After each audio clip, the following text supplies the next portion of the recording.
Après l'article 2, nous sommes saisis de l'amendement 8 de Monsieur Ravier, à qui je redonne la parole.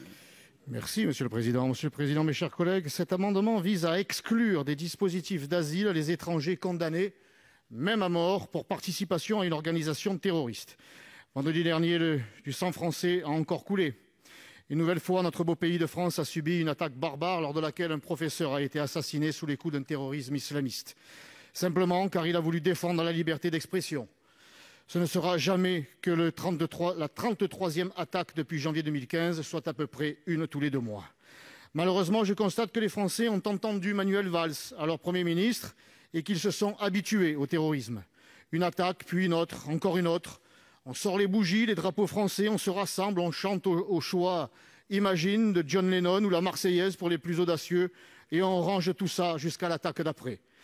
Notre pays est malade, malade de l'islamisme bien sûr, qui le gangrène, mais aussi de sa générosité.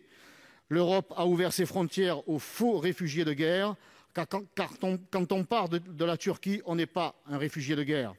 L'Europe l'a fait par générosité, par pitié, des sentiments qui l'honorent et l'ont toujours honoré. Sauf que ces idées tuent les nôtres, année après année. Dans ces flots d'immigrés se trouvaient, je le rappelle, les assassins du Bataclan.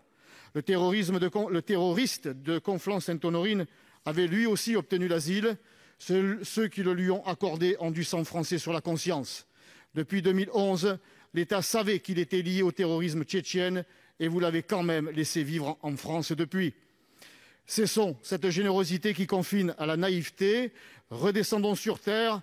Oui, le monde est cruel. Les populations que nous accueillons ne veulent pas toujours s'intégrer. Certains nous font déjà la guerre.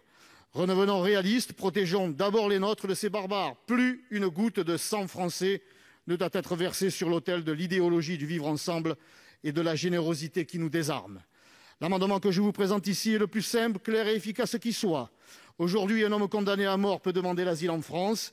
Elle va lui être accordée, quoi qu'il ait commis. Autrement dit, un terroriste de l'État islamique condamné à mort en Syrie peut venir chez nous demander l'asile et on l'accueillera. C'est inacceptable, c'est insupportable. Chers collègues, ayez pour une fois le courage, à défaut de conviction en tout cas de la situation. Les valeurs que vous brandissez dans toutes les interviews, appliquez-les, assumez-les. Si vous ne le faites pas, vous pouvez compter sur moi. Les Français sauront que vous préférez un terroriste bien vivant chez nous qu'un terroriste bien mort dans un autre pays.